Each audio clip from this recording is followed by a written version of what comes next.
আসসালামু আলাইকুম। Welcome back to my channel. Ershad kitchen থেকে ইরশাদ বলছিলাম। সকলে কেমন আছেন? নিশ্চয়ই ভালো, আলহামদুলিল্লাহ আমিও ভালো আছি। আজকে আপনাদের জন্য নিয়ে আসলাম ফ্রাইড রাইস রেসিপি। আসলে শীতের দিন চলে যাওয়ার আগে এই রেসিপিটি খেয়ে নেন। কারণ হচ্ছে শীত চলে গেলে কিন্তু সবজির দাম অনেকটাই বেড়ে যাবে, আর এখন হাতের নাগালে সব ধরনের সবজি রয়েছে। তো আমি প্রথমে দুটো ডিম দেখতে পাচ্ছেন ভেজে নিলাম। আসলে ক্রাম্বন করে নিলাম, আর হচ্ছে এখানে রসুন কুচি করে নিচ্ছি। রসুন কুচিটা একটু ভেজে নিলাম, রসুন কুচি, তারপর হচ্ছে পেঁয়াজ কুচি দিয়ে দিলাম। পেঁয়াজ, রসুন কুচি এবং একটু দু একটা পাকা মরিচ দিয়ে দিলাম। এরপর প্রায় 5 মিনিটের মতো একটু ভেজে নেব। আর এখানে আমি কিন্তু সবজিগুলো কেটে নিয়েছিলাম, গাজর আর হচ্ছে এখানে পেঁয়াজগুলি, আর এখানে বাঁধাকপিটাও কিন্তু আমি কেটে ঝরিয়ে রেখেছি ধুয়ে, আর সেটা এর মধ্যে দিয়ে দিলাম। আসলে একেবারে যত সিম্পলভাবে সহজভাবে করা যায় সেরকমভাবে আপনাদেরকে আমি দেখিয়েছি, আমি যেভাবে বাসা ট্রাই করলাম। তো লবণ অ্যাড করলাম,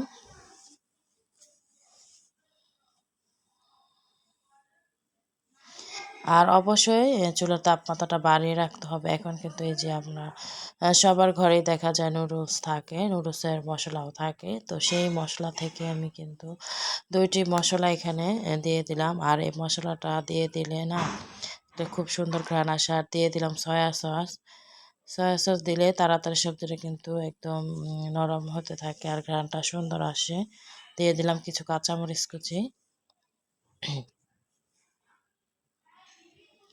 আর এখানে কিন্তু একটা ক্যাপসিকাম কেটে দিলাম। ক্যাপসিকামটা আগে দিতে যাবে না, তাহলে কিন্তু একেবারে সিদ্ধ বেশি হয়ে যায়।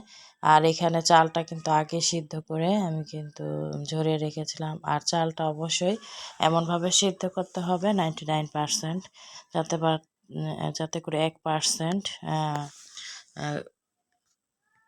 কম করবেন, সিদ্ধ করবেন। এটা আপনি কিন্তু নিজেই বুঝতে পারবেন। আর এই যে এখানে কিন্তু আমি ডিমের ক্রাম্বলগুলো দিয়ে দিলাম। একেবারে চালের সাথে সবজিগুলো ভালো করে নেড়ে চেড়ে মিক্স করে নিতে হবে। আসলে ফ্রাইড রাইসের যে কালারটা, এটা দেখেই কিন্তু অনেক ভালো লাগে। দেখুন এখন লাস্ট পর্যায়ে ধনিয়া পাতা কুচিটা অবশ্যই অ্যাড করবেন। এটা ফ্রাইড রাইসের সৌন্দর্য আরও বাড়িয়ে তোলে। একেবারে সব চাল নেড়ে চেড়ে মিক্স করে নিচ্ছি। আমি খুব তাড়াতাড়ি ভিডিওটা আসলে টেনে দিয়েছিলাম যাতে করে খুব তাড়াতাড়ি দেখা যায়। তো হয়ে গেল ফ্রাইড রাইস। আর এখানে কিন্তু চিকেনটা আমি একেবারে মশলা মাখিয়ে রেখে দিয়েছিলাম। তো ছোটার সাথে সাথে ভেজে নিয়েছিলাম। আর এই তো দেখছেন আমি কিন্তু প্লেটারটা সাজিয়ে নিয়েছি। আপনাদের কাছে কেমন লাগছে দেখতে? আর এটা কিন্তু আপনাদের দেখার সুবিধার্থে যে কেমন ঝরঝরে হয়েছে সেজন্য দেখিয়ে দিলাম। দেখতেই পাচ্ছেন একটার সাথে একটা চাল কোনো লাগেনি। আর এই যে সফট হয়েছে, এই চিকেনটা যেহেতু আমি অনেক ঘন্টা মেখে রেখেছিলাম মশলা, তাই